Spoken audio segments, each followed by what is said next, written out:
السلام علیکم ورحمۃ اللہ وبرکاتہ۔ محترم ناظرین کرام، علم ایک انسان کا سب سے بڑا ہنر ہے اور ایک قوم کی سب سے بڑی طاقت ہے۔ علم اللہ کا وہ تحفہ اور گفٹ ہے جو انسانوں کو دوسری تمام مخلوقات پر فضیلت بخشتا ہے۔ اس کی دلیل، اس کی بنیاد قرآن کی یہ آیت ہے، وَعَلَّمَ آدَمَ الْأَسْمَاءَ كُلَّهَا۔ اللہ تعالیٰ نے جب حضرت آدم علیہ السلام کو پیدا کرنے کا ارادہ فرمایا تو فرشتوں کو کچھ اعتراض یا سوال ہوا، تو اللہ نے انسان کی فضیلت بحیثیت انسان تمام فرشتوں پر جس بنیاد پر قائم فرمائی، جو بیس تھا انسان کی عظمت اور فضیلت کا، وہ علم تھا۔ اور اللہ نے یہ علم انسان کو بالقوہ پوری کائنات کا دیا ہے۔ پوری کائنات کو فتح کرنا، پوری کائنات کو جاننا، اس کی کھوج میں پڑھنا، اس کی حقیقت کو سمجھنا، اس کی گہرائیوں میں اترنا، یہ انسان کا وہ امتیاز ہے جو دنیا کی کسی مخلوق کو اللہ تعالیٰ نے نہیں دیا ہے۔ إِنَّا عَرَضْنَا الْأَمَانَةَ عَلَى السَّمَاوَاتِ وَالْأَرْضِ وَالْجِبَالِ فَأَبَيْنَ أَن يَحْمِلْنَهَا وَأَشْفَقْنَ مِنْهَا وَحَمَلَهَا الْإِنسَانُ۔ اللہ تعالیٰ نے جو ذمہ داری ہے، جو ایک رسپانسبلٹی ہوتی ہے، کوئی بڑا عہدہ سنبھالنا ہوتا ہے، وہ آسمان و زمین جس کو نہیں سنبھال سکے تھے، اس کو انسان نے سنبھالا ہے۔ تو علم سب سے بڑی طاقت ہے، سب سے بڑا ہنر ہے اور انسان کا اصل امتیاز ہے۔ اب علم کی دینی حیثیت سے جو فضیلت ہے، اس کو اس طرح بھی سمجھیے کہ اللہ کے رسول صلی اللہ علیہ وسلم نے فرمایا، بعثت معلما، مجھے معلم بنا کر مبعوث کیا گیا، یعنی میں دنیا میں جو برپا ہوا ہوں، میں دنیا میں آیا ہوں، میرا ایک بہت امپورٹنٹ مشن یہ ہے کہ میں تعلیم کو عام کروں۔ میرا اسٹیٹس ایز اے ٹیچر ہے، میں اس حیثیت کو سب سے زیادہ اہمیت کے ساتھ رکھتا ہوں۔ آپ اس سے اندازہ لگائیے کہ اسلام نے علم کو کیا مقام دیا ہے اور اس کو کس حیثیت کے ساتھ دیکھا ہے۔ علم بنیادی طور پر وہ ہے جو انسان کو کسی نامعلوم چیز کے بارے میں، جو چیز انسان کے ادراک میں، انسان کے دائرے میں نہیں ہے، انسان جس کو نہیں سمجھ پا رہا ہے، اس کو جان کر، محنت کر کے، تحقیق کر کے، ریسرچ کر کے، نالج حاصل کر کے جان لے۔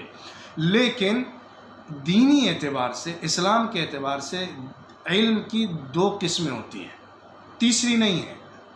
ایک علم نافع ہے اور ایک علم ضار ہے۔ وہ علم جو نفع پہنچاتا ہے اور دوسرا وہ علم جو نقصان پہنچاتا ہے۔ جو علم انسان کو دنیاوی یا اخروی، یعنی دنیا کے اندر یا دنیا کے بعد، مرنے کے بعد کی زندگی کے اندر فائدہ دے رہا ہے، تو وہ علم بہتر ہے، اس کو اپریشیٹ کیا جاتا ہے، اسلام اس کو اڈاپٹ کرتا ہے، اسلام اس کو آگے بڑھاتا ہے، اس کی ترویج کرتا ہے، اسلام اس کی پوری ہمت افزائی کرتا ہے۔ دوسری طرف وہ علم ہے جو علم ضار ہے، نقصان پہنچانے والا علم ہے۔ یہ علم اسلام کی نگاہ میں پسند نہیں ہے، چاہے وہ علم اسلام کے انسان کے جسم کو نقصان پہنچائے، انسان کی روح کو نقصان پہنچائے، انسان کی دنیا کو نقصان پہنچائے، انسان کی آخرت کو نقصان پہنچائے، وہ علم اسلام کی نگاہ میں پسند نہیں ہے۔ یاد رکھیے، علم کے اچھا یا برا ہونے کی بنیاد جو ہوتی ہے، وہ اس کے پیچھے کا انٹینشن ہوتا ہے، یا اس کا پرپز آف یوز ہوتا ہے، یا اس کا پریکٹیکلی یوزیج ہوتا ہے۔ اس بنیاد پر علم اچھا برا بنتا ہے۔ آج کی جو ٹیکنالوجی ہے، آج کی جو ماڈرن سائنسز ہیں، آج کے جو مختلف علوم و فنون ہیں، آرٹس ہیں، ان سب کو ہم اس نگاہ سے اگر دیکھیں گے کہ وہ کتنا انسان کے لیے بینیفیشیل ہیں اور کتنا ہارمفل ہیں، اس بنیاد پر اگر ہم نے اس کو دیکھا تو ہم کہہ سکتے ہیں کہ اسلام ہر اچھے کو قبول کرتا ہے اور ہر نقصان دہ چیز کو الگ کرتا ہے۔ اب میں جو بات کہنا چاہتا ہوں، جو مقصد ہے بات کا، اس کی طرف آتا ہوں۔ ہمارے معاشرے کے اندر، خاص طور پہ مسلم کمیونٹی کی میں بات کر رہا ہوں، اپنے سماج کی، اور ان میں سے بھی میں ان لوگوں کی بات کر رہا ہوں جن کو اللہ تعالیٰ نے حیثیت دی ہے، جو ایک سوسائٹی کے اندر اچھا اثر رکھتے ہیں، اسٹیٹس رکھتے ہیں، اور ان کی تھاٹس کا، ان کے کنٹریبیوشن کا بڑا ایفیکٹ ہوتا ہے ہماری سوسائٹیز کے اندر، سوسائٹیز کی بلڈنگ کے اندر. تو وہاں پر ہماری جو مینٹالٹی بنی ہوئی ہے وہ علم کی فیلڈ کے اندر، ایجوکیشن کی فیلڈ کے اندر، ایکنالجمنٹ کے اندر بہت زیادہ پیچھے کی طرف ہے. اور میں بات پورے اپنے ریسرچ کے ساتھ کہہ رہا ہوں. ہماری جو سوسائٹیز ہیں ان کا جو فائنینشیل کنٹریبیوشن ہے چیریٹیبل فیلڈ کے اندر، اس کا شاید 20% بھی ایجوکیشنل فیلڈ کے اندر نہیں ہے. اور یہ ہمارے پیچھے رہنے کی بہت بڑی وجہ ہے. آج آپ دیکھیے، جو قوم ترقی کر رہی ہے، جو قوم بہت آگے بڑھی ہوئی ہے، جو قوم دنیا پر ہولڈ کر رہی ہے، جس کا کمانڈ چل رہا ہے، یا جس کی بات ساری دنیا کے اندر پھیلتی ہے، یا جس کا سکہ پوری دنیا پر رائج ہے، وہ زبردست مہم کے ساتھ، مشن کے ساتھ ایجوکیشن کی فیلڈ کے اندر گھسی ہوئی ہے. وہاں پر ریسرچ سینٹرز اور جو ڈسکوریز ہوتی ہیں اس پر فوکس، اس کی ٹیمز اس پر ریسرچ، اور ان کے لیے جو ٹرسٹس ہیں اور جو ان کے لیے آرگنائزیشنز ہیں، اس پر وہ لوگ جتنا خرچ کرتے ہیں اتنا ہم سوچ بھی نہیں سکتے. یاد رکھیے گا، وجہ ہمارے پاس کام نہ کرنے کی یہ نہیں ہے کہ ہمارے پاس ریسورسز نہیں ہیں، ان سے زیادہ ریسورسز ہمارے پاس ہیں. ہم یہ بات بہت کانفیڈنس کے ساتھ کریں. جو ہمارے پاس گلف کنٹریز ہیں، ہمارے پاس جو مسلم کمیونٹی ہے پوری دنیا کے اندر، ایون یورپین کنٹریز کے اندر، الحمدللہ فائنینشیلی وہ بہت اسٹرانگ ہیں، ریسورسز پورے موجود ہیں. لیکن کمی دو ہیں، میری بات کو نوٹ کریے گا. کمی دو ہے. ایک کمی یہ ہے کہ ہمارے پاس جو ہے سوچ اس طرح کی نہیں ہے کہ ہم اس فیلڈ کے اندر بھی اس طرح خرچ کریں، اس طرح انویسٹ کریں جس طرح ہم چیریٹیبل ٹرسٹ کے اندر کرتے ہیں. الحمدللہ ثم الحمدللہ مسلمان بہت بڑی تعداد میں کنٹریبیوشن کرتا ہے چیریٹیبل ٹرسٹ کے اندر اور چیریٹیبل ایکٹیویٹیز کے اندر، اپنا مال لگاتا ہے. غریب کو کھانا کھلانا ہو، کسی پریشان حال کی پریشانی دور کرنے کا انتظام کرنا ہو، یا کہیں طوفان آ گیا، کہیں فلڈ آ گیا تو وہاں پہ کیمپس لگانے ہوں، فوڈ سپلائی کرنا ہو، اس میں مسلمان پوری دنیا میں سب سے آگے ہوتے ہیں. اور مسلمان الحمدللہ ہر جگہ بہت آگے کی صف میں، آگے کی لائن میں نظر آتے ہیں. لیکن جب ایجوکیشنل فیلڈ آتی ہے، ریسرچ سینٹرز یا ریسرچ جو ایکٹیویٹیز ہیں اس کے اوپر خرچ کرنے کی بات آتی ہے، اس کے اوپر اپنا انویسٹمنٹ کرنا ہوتا ہے وداؤٹ پروفٹ، بغیر کمرشیل سوچ کے انویسٹ کرنا. جیسے ہم چیریٹی کرتے ہیں، کسی کے کھانے کے لیے جو چیریٹی کرتے ہیں، اس سوچ کے ساتھ کہ ہمیں اپنی قوم کے بچوں اور نوجوانوں کو اوپر اٹھانا ہے، ان کو آگے کی طرف لانا ہے، ان کو مین اسٹریم میں پہنچانا ہے. اس کے لیے جو بھی ریسورسز میرے پاس ہیں اس کو لگانا ہے اس کام کے لیے، اور اس کے لیے مجھے ہائر لیول پہ کام کرنا ہے. چھوٹے موٹے طریقے پر نہیں، ایک غریب بچہ ہے اس کو ایک فیس کا پیسہ دے دیا، یہ بھی بہت کم ہے. حالانکہ میں اس کو بھی کہہ رہا ہوں کہ یہ کافی نہیں ہے، لیکن یہ بھی بہت کم ہے کہ جو فیسز ہوتی ہیں، چاہے مدرسے کی ہوں، چاہے اسکولز کی ہوں، چاہے کالجز اور یونیورسٹی لیول تک کا معاملہ ہو، اس میں اس کی رسپانسبلٹی لینا اور اس پر کام کرنا کم ہے. لیکن میں بات یہ کرنا چاہتا ہوں کہ ایک سسٹم کے تحت اور ایک منظم طریقے پر، ایک آرگنائزڈ سسٹم کے ساتھ ایک ایسا ریسرچ سینٹر تعمیر کرنا جس میں ایجوکیشنل فیلڈ کے اندر مسلمانوں کا جو ڈیٹا ہے اس کو نکالا جائے، اور اس ڈیٹا کو بیس بناتے ہوئے ان کی جو مختلف فیلڈ ہیں اس پر انویسٹ کیا جائے اور اس پر اپنے یوتھ کو لا کر لگایا جائے. یہ کام تو یقیناً بہت بڑا ہے، لیکن مائنر پوزیشن کے اندر رہتے ہوئے ایک آرگنائزیشن، ایک ٹرسٹ کم سے کم اس کام کو لے کر اٹھ سکتا ہے اور بڑی حد تک کمی کو پورا کر سکتا ہے.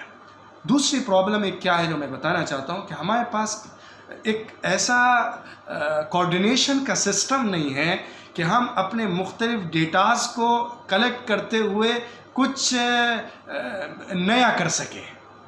ہمارے پاس بہت سارے کام ہو رہے ہیں اور بہت ساری آرگنائزیشنز ہیں, بہت ساری کمیونٹیز کے اندر ہم دیکھتے ہیں کہ الحمدللہ ایسی انڈیویجول پرسنالٹیز ہوتی ہیں جو بہت کنٹریبیوشن کرتی ہیں اور بہت وہ لوگ شوق رکھتی ہیں مسلمانوں کے امپاورمنٹ کے لیے اور مسلمانوں کو آگے بڑھانے کے لیے اور خرچ بھی کرتی ہیں.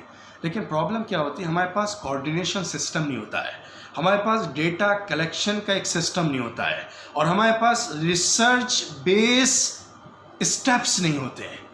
ہم ریسرچ بیس آگے بڑھنے کی طرف نہیں آتے, جس کا نتیجہ یہ نکلتا ہے کہ ہماری بہت سارے ریسورسز, ہماری بہت ساری توانائیاں, کوششیں اور ہمارا بہت بڑا انویسٹمنٹ ایسی جگہ چلا جاتا ہے جس سے بڑے نتیجے نہیں نکلتے ہیں اور ان بڑے نتیجوں تک اور ان بڑے رزلٹ تک ہم نہیں پہنچ پاتے ہیں جو ان ریسورسز سے ہم حاصل کر سکتے تھے.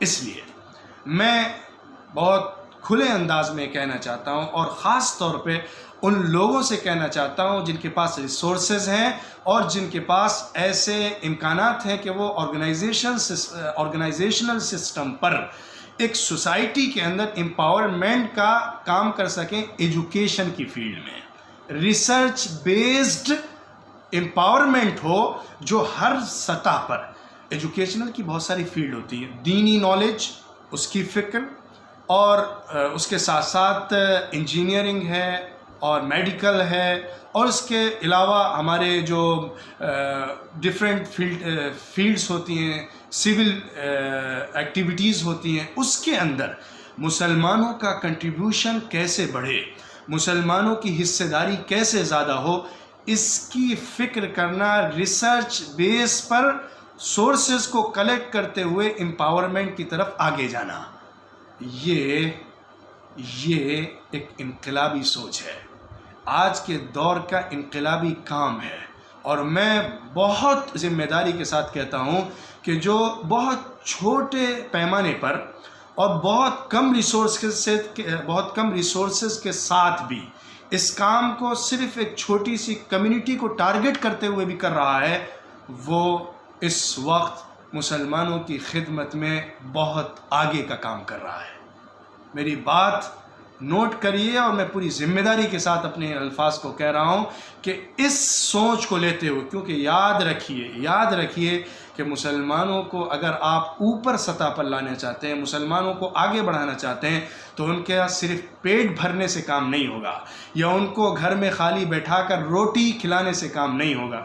میں ان کاموں کی بالکل بھی ناقدری نہیں کرتا, اور چیریٹیبل ٹرسٹ جو کام کرتے ہیں اور خاص طور پہ جو اچانک سے مصیبتیں آتی ہیں اس میں جو کام کیا جاتا ہے اس کی پوری قدر کرتے ہوئے میں یہ کہنا چاہتا ہوں کہ جس جگہ پہ ہمارے ریسورسز خرچ ہونے چاہیے اور بہت زیادہ ہونے چاہیے, وہاں سے ہم نے آنکھیں پھیر لی ہیں اور وہاں پر ہماری توجہ بہت کم ہے, جس کے نتیجے میں ہم بہت بڑے نقصانات جھیل رہے ہیں اور دوسرے انہی چیز کو فوکس کرتے ہوئے, اس پہ محنت کرتے ہوئے بہت آگے بڑھتے چلے جا رہے ہیں. یہ ریس ہے, میری مثال کو, ایگزامپل کو ذرا غور سے سمجھیے گا.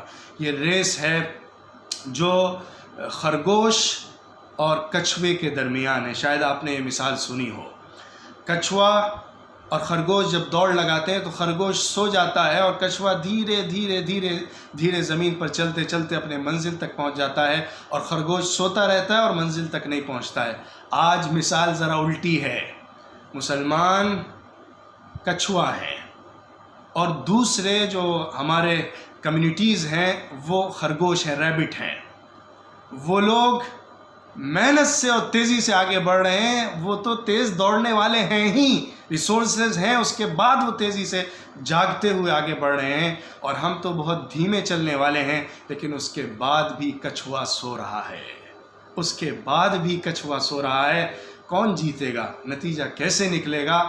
اس لیے میں دعوت دیتا ہوں اپنے مسلمان انٹلیکچوئلس کو اور مسلمان اپنے بھائیوں کو جو ریسورسز رکھتے ہیں کہ وہ اس تعلق سے فکر مند ہوں اور اس میدان میں کوشش کریں, اور ہمارے ریسورسز ہماری انٹلیکچولیٹی کے ساتھ جڑ جائیں اور ریسرچ بیس ہم آگے بڑھیں، انشاءاللہ بڑی تبدیلی آئے گی۔ والسلام علیکم ورحمۃ اللہ وبرکاتہ۔